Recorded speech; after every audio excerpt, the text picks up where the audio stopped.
Sauraga, Pantomim Nusantara, Tubuh Aksara Jiwa.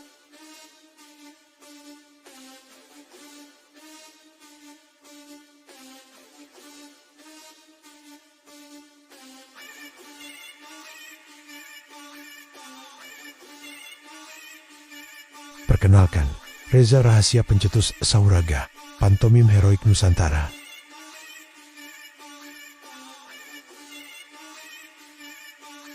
Dalam dunia seni pertunjukan yang kerap sibuk mengejar sorotan dan suara, hadir satu nama yang justru memilih jalan sunyi, Reza Rahasia. Ia bukan sekadar seorang pantomimer, ia adalah penggagas jalur baru, sebuah jalan lintas spiritual, gerak, dan kesadaran tubuh yang ia namai Sauraga, sebuah bentuk heroic mime Nusantara, di mana tubuh menjadi kitab, diam menjadi frekuensi, dan gerak menjadi mantra. Dalam panggung-panggung independen dan ruang komunitas, ia dikenal bukan hanya sebagai performer, tetapi sebagai fasilitator perjalanan kesadaran.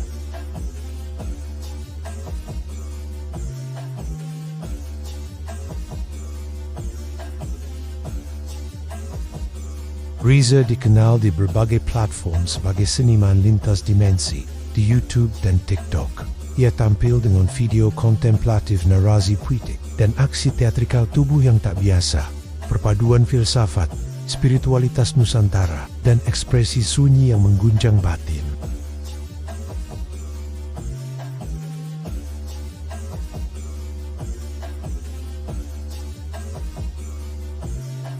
Lewat proyek-proyek seperti Kemah Rasa, kelas aktivasi astra kejiwaan, dan lain-lain, Reza mengguncang batas antara seni, sains, dan spiritualitas. Dan melalui Sauraga, ia memproklamasikan sebuah laku, bahwa tubuh adalah takhta roh, dan bahwa kesunyian bisa lebih menggugah dari kata-kata.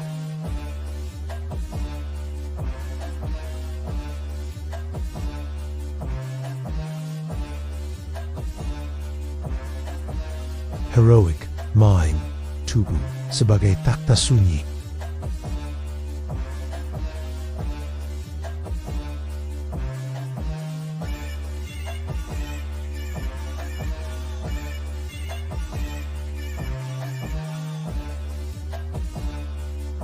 Di sebuah dunia, sebelum kata diciptakan, tubuhlah yang pertama kali berbicara.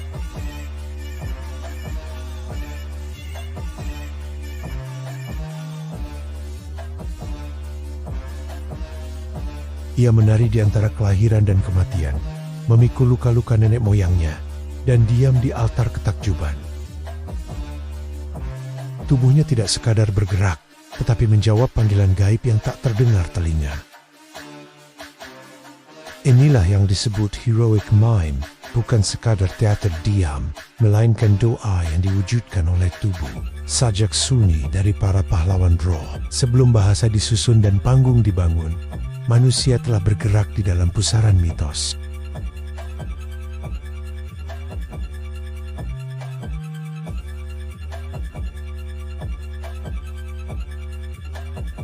Setiap napas adalah lorong penghubung antara dunia yang tampak dan dunia yang gaib. Heroic mime bukan milik para penghibur atau badut. Ia adalah milik mereka yang menanggung takdir.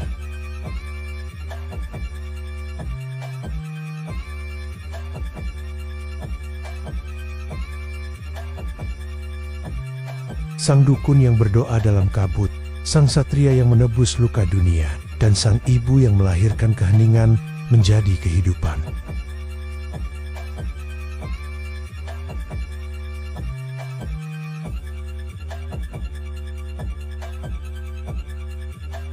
Setiap langkah dalam pantomimnya ini adalah mantra. Setiap gerak adalah silsilah jiwa.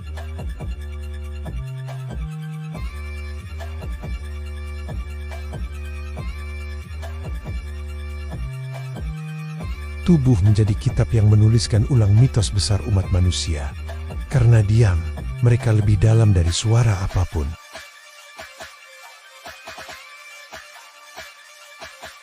Tentang Arjuna yang ragu di tengah medan perang, tidak sedang memerankan, dia menjadi.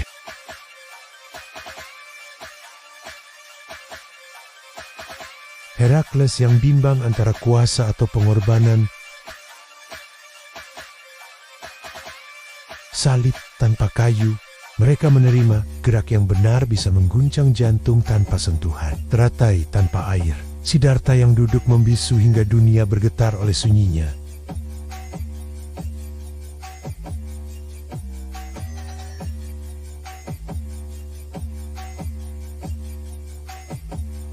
Mereka tak berkata-kata. Gerak tubuh bukan sekadar tari, melainkan mantra kinestetik. Gerakan yang lembut, disertai napas sadar, dan intensi spiritual, membantu menyeimbangkan hormon stres, menurunkan tekanan darah, meningkatkan neuroplastisitas, dan memperkuat kerja vagus nerve yang berperan penting dalam penyembuhan trauma tubuh. Ini berdampak langsung pada pengolahan trauma tubuh, penyembuhan luka psikis, dan pembentukan rasa eksistensi diri yang lebih dalam. Tubuh yang digerakkan dengan sadar, secara tidak langsung membaca huruf-huruf semesta, dan mengaktifkan huruf daya hidup spiritual. Dalam posisi ini, sauraga tak hanya seni pertunjukan, melainkan ritus pemulihan jiwa kolektif.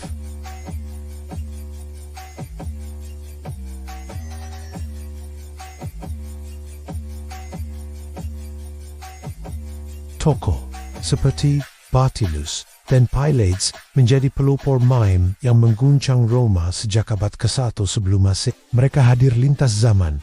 Karya Zeami Motokyo seperti Fusikaden meletakkan dasar gerak kontemplatif yang menyentuh kedalaman batin. Gerak lambat yang dilakukan dalam keadaan intensional bukan hanya ekspresi artistik, tetapi mengaktifkan koherensi gelombang otak dan frekuensi jantung. Sebuah kondisi fisiologis yang berdampak pada kesadaran tinggi dan keterhubungan dengan medan energi semesta. Heroic mime tumbuh dari 3 lapisan kesadaran.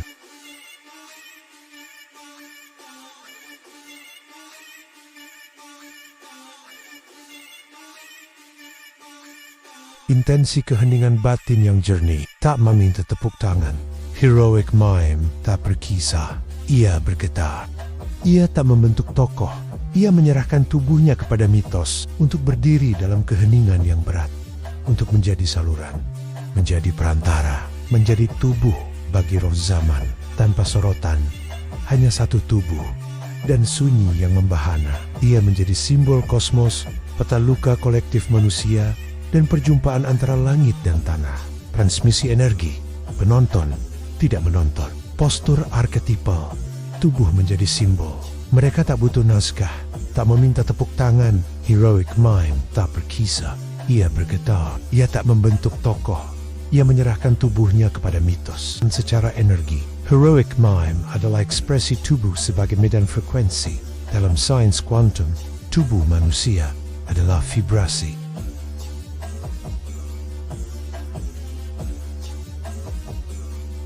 Dalam pikukuh Sunda, tubuh diyakini memuat aksaraga, aksara ilahiyah yang mengatur denyut raga dan semesta.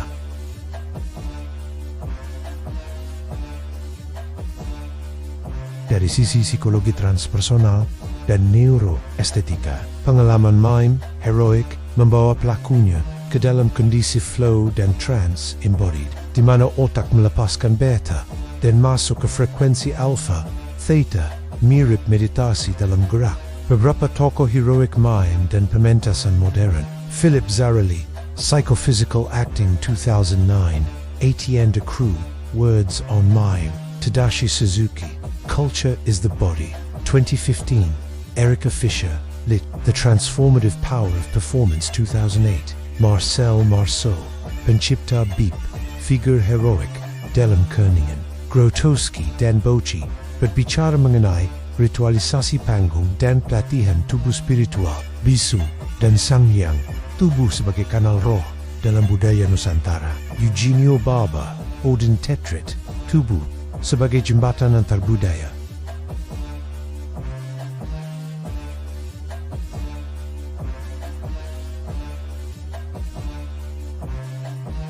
Secara kesehatan medis dan somatik, mime heroik adalah bentuk regulasi sistem saraf parasimpatetik. Secara spiritual, tubuh menjadi jembatan antara dunia kasat mata dan tak kasat mata, antara realitas ragawi dan energi batin. Para pelaku mime heroik adalah penyambung jiwa budaya.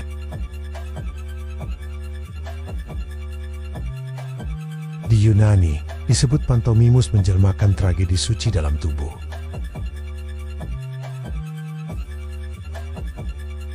Di Jepang, muncul sebagai shite dalam teater no arwah bicara lewat bisu.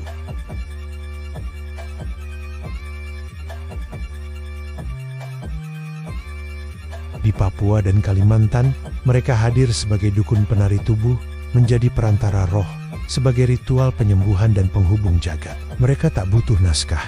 Ribuan pengulangan dilakukan demi satu hal, kebenaran gerak. Karena dalam heroic mime, tubuh bukan milik pribadi.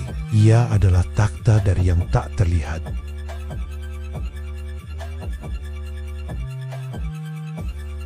Latihannya bukan demi keindahan. Ketika kata tak sanggup menyentuh kedalaman, tebulah yang menanggungnya.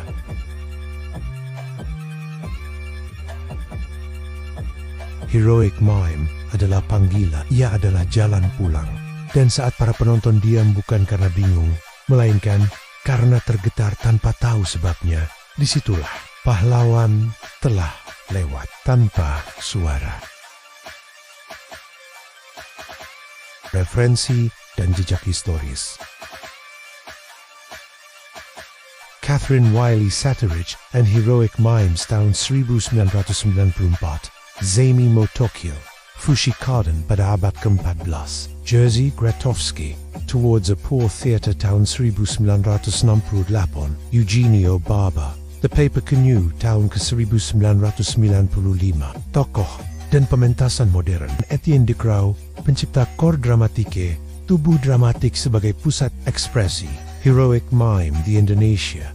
Tari Songyang tubuh menjadi wahana energi suci, kerasukan dalam pola sakral. Topeng Serbon, tubuh menjelma arketipal Ponji, Rawana Galuh. Wayang wong tubuh sebagai simbol mitologi dan ketegangan kosmis. Relevansi kontemporer di tengah zaman yang penuh distraksi. Heroic mime dan sauraga hadir sebagai jalan kembali. Untuk film eksperimental dan narasi spiritual. Untuk retret tubuh dan meditasi gerak.